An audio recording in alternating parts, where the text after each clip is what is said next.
Break के बाद आपका स्वागत है।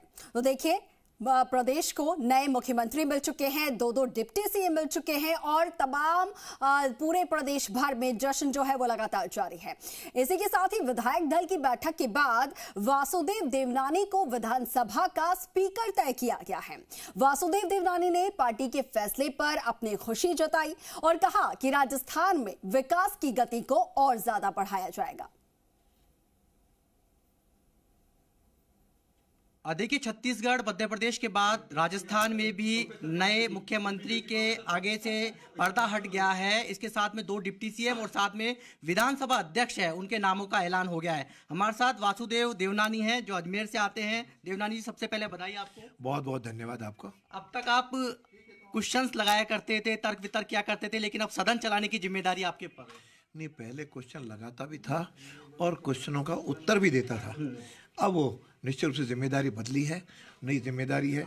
इसका निश्चित रूप से अपनी क्षमता के अनुसार उस सबको साथ लेकर के, सबको विश्वास में लेकर के इसका निर्वहन मैं करूँगा। आप करते रहेंगे। सदन चलाना कितना चुनौती रहेगा, क्योंकि कई हंगामे होते हैं, घेरने की कोशिश की जाती है?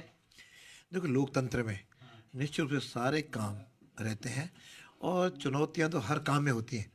मंत्री के सामने भी चुनौतियाँ होती हैं, मुख्यमंत्री के सामने चुनौती होती हैं, अध्यक्ष के सामने भी होती हैं।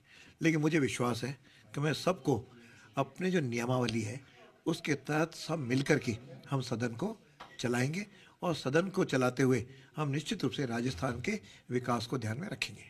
अनुभव बहुत है आपका, लगातार 2003 से आप लगातार इलेक्शन जीत रहे हैं और अब विधानसभा अध्यक्ष की आपको जिम्मेदारी दी गई है। नए चेहरे हैं डिप्टी सीएम के और सीएम के। निश्चित रूप से चेहरे तो हमेशा नए आते रहते हैं, नए आए हैं, लेकिन सभी अपने अपने क्षेत्र में माहिर हैं। उन्होंने अपने क्षेत्र में काम भी किया है। किसी ने संगठन में काम किया है, किसी ने विधानसभा में काम किया है और किसी ने संसद में भी। हमारे एक डिप्टी सीएम ने तो सांसद भी रही हैं। इसलिए हमारे सारे लोग अनुभवी हैं और अनुभव तो धीरे धीरे और बढ़ता जाता है और हम आगे बढ़ते जाते हैं। यदि लक्ष्य हमारा सही है और उद्देश्य सही है तो हर काम में सफलता मिलती है।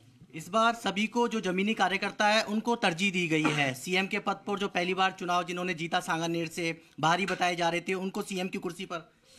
हमारी पार्टी कैडर बेस्ड पार्टी है, कार्यकर्ताओं की पार्टी है। इसलिए कार्यकर्ताओं को आगे बढ़ाना ये हमेशा पार्टी की सोच रहा है।